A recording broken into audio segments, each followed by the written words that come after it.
תשאלו אותי מדוע עושים אנשים דובונים כחולים. באמת אין לי מושג. כך או אחרת, הדובון של עמי היה כחול. יום אחד הלך עמי בחברת הוריו לגן החיות, ולקח עמו את הדובון הכחול. תראה שם הרבה חיות, הסביר עמי לדובון הכחול. הרבה חיות שונות ומשונות, וגם דובים אראה. התעניין הדובון.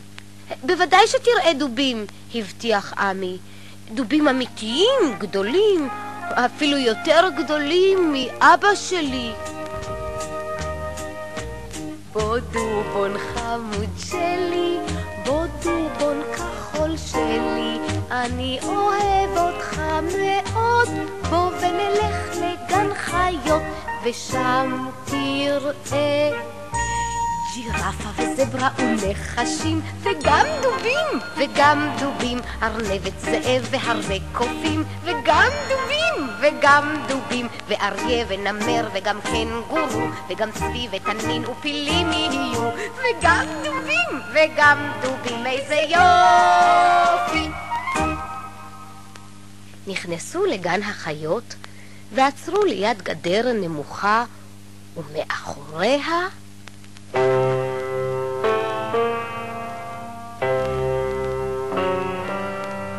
מי זה פה לאט נסחב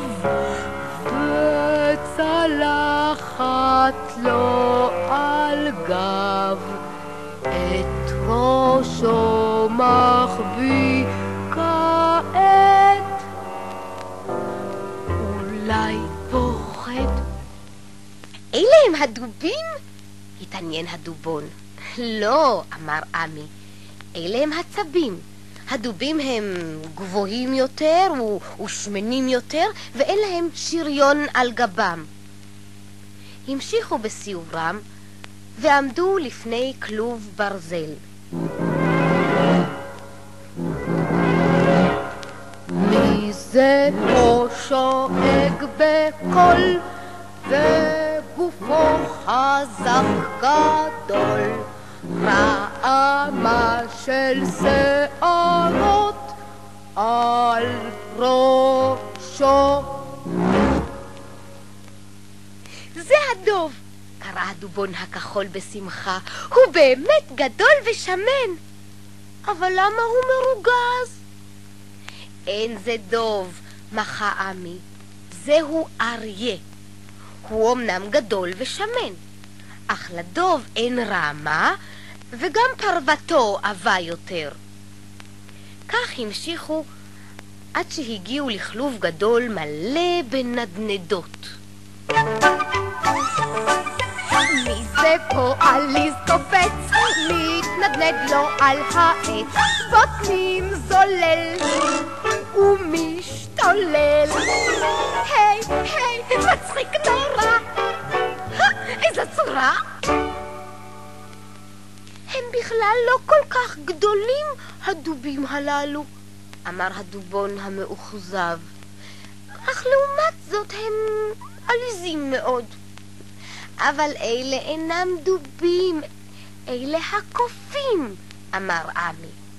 אף פעם לא נראה את הדוב. אין בכלל דובים בגן החיות. התפרץ לבסוף הדובון. יש, ודאי שיש, הרגיע אותו עמי. הבה נלך ישר לביתן הדובים. הם עלו במדרגות, טיפסו על אבן גדולה והציצו למטה מעבר לרשת הברזל. קודם כל ראה הדובון בריכת מים קטנה, אחר כך רחבת אבן גדולה, ושם רבצו להן שתי חיות חומות פרווה, גדולות ומסורבלות. הנה הדובים, הכריז עמי, ולפתע הרגיש הדובון שהוא פשוט מוכרח להתקרב אל הדובים שלמטה. ועוד לפני שהספיק עמי לסיים את דבריו, זינק הדובון מידיו וקפץ ישר אל רחבת האבן. הדובים החומים הרימו את ראשם והביטו בתמיהה. מה זה? שאלה הדובה בסקרנות. לא יודע. נהם הדוב.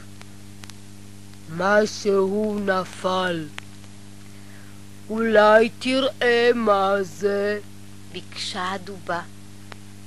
לא מעניין. פיהק הדוב. שוב זרק איזה פרחח, איזו קופסה צבעונית. ואולי זו קופסה מלאה עוגיות? מוטב שתיגש ותריח.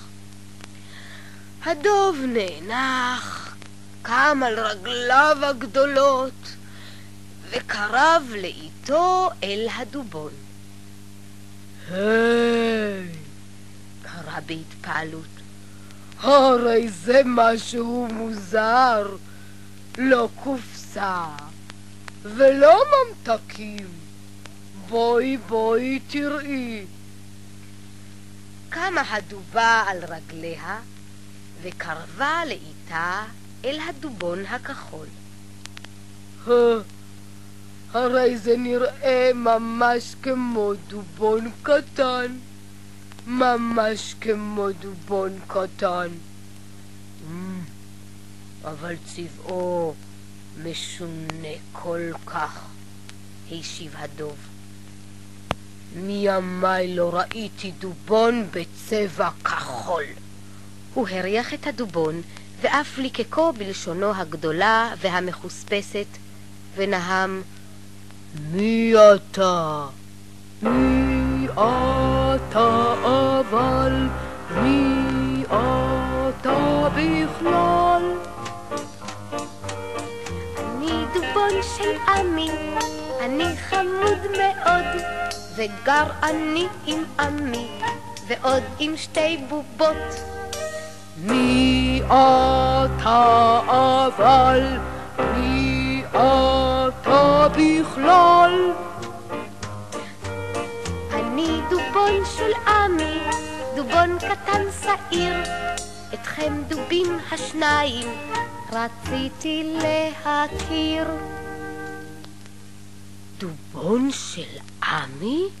התפלא הדוב. משמע בכל זאת דובון. ולמה יש לך צבע משונה כל כך? התעניינה הדובה. לא יודע, לחש הדובון המבויש. מה משונה בצבע שלי? מימיי לא ראיתי דוב בצבע כחול. כל הדובים חומים. לא נכון, התערבה הדובה. שכננו שחור דווקא. נכון, הסכים הדוב. ושמעתי שבארצות רחוקות בצפון יש גם דובים לבנים. אך מימיי לא שמעתי על דוב שפרוותו כחולה. אף לא אני. הודתה הדובה והתבוננה בדובון הכחול ביתר התעניינות. אולי אתה מחופש? שאלה. אינני סבור כך, השיב הדובון בנימוס. תמיד הייתי כזה.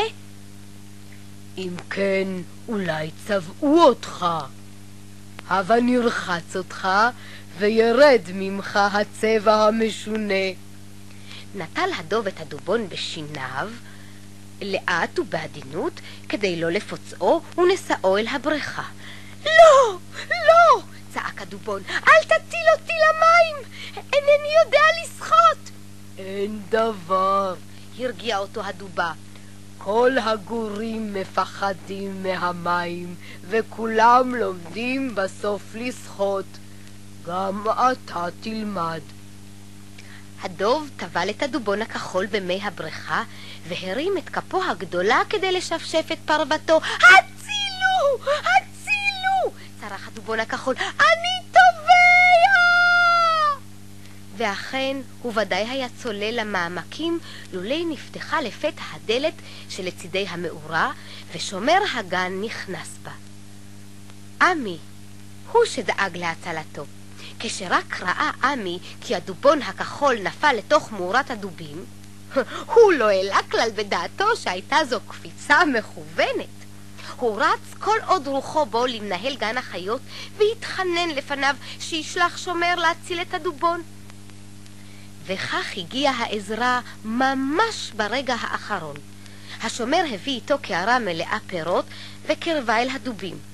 כאשר הריחו הדובים את ריח המעדנים, הניחו את הדובון לנפשו ומיהרו אל הקערה, והשומר שפך לפניהם את האוכל, ובעזרת המוט הארוך שלה את הדובון המסכן מן המים.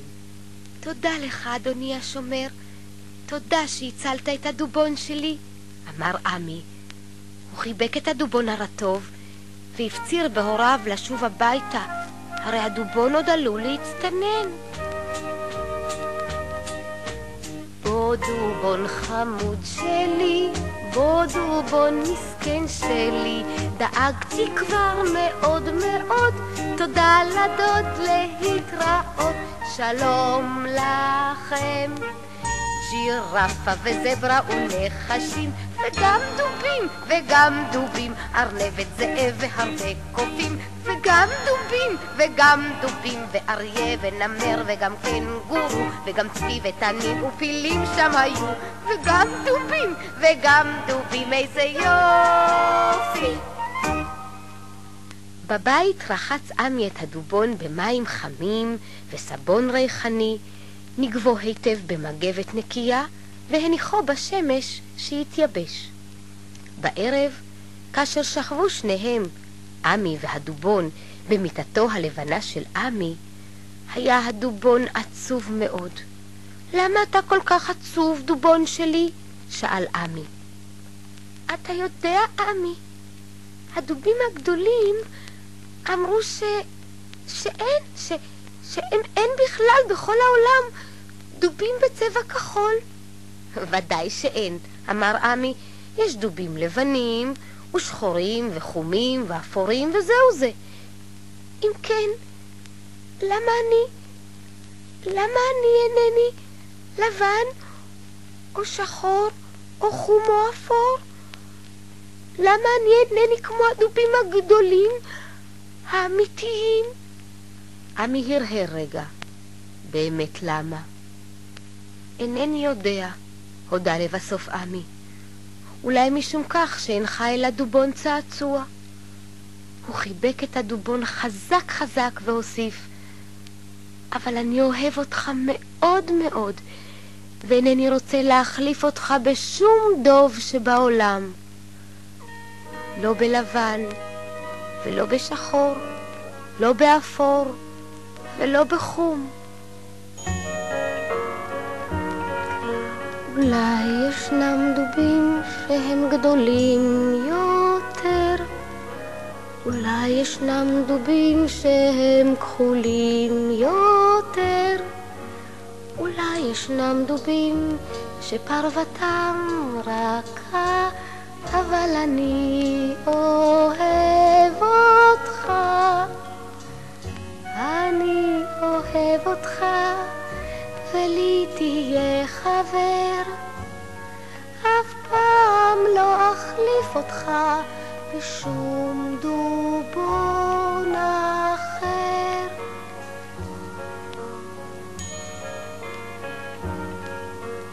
דובי שלי, אתה הכי דובי בעולם. דובון כחול שלי, שום דבר לא קרה, רק שלא תצטנן. בוא, עמי יחבק אותך חזק חזק. לילה טוב מתוק שלי, עמי ישמור עליך תמיד. אני אוהב אותך, ולי תהיה חבר, אף פעם לא אחליף אותך בשום דובון אחר.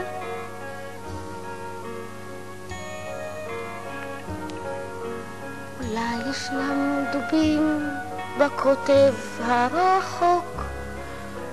אולי ישנם דובים ביער הירוק, אולי ישנם דובים, אבל אומר לך, אני אוהב, אוהב אותך. אני אוהב אותך, ולי תהיה חבר.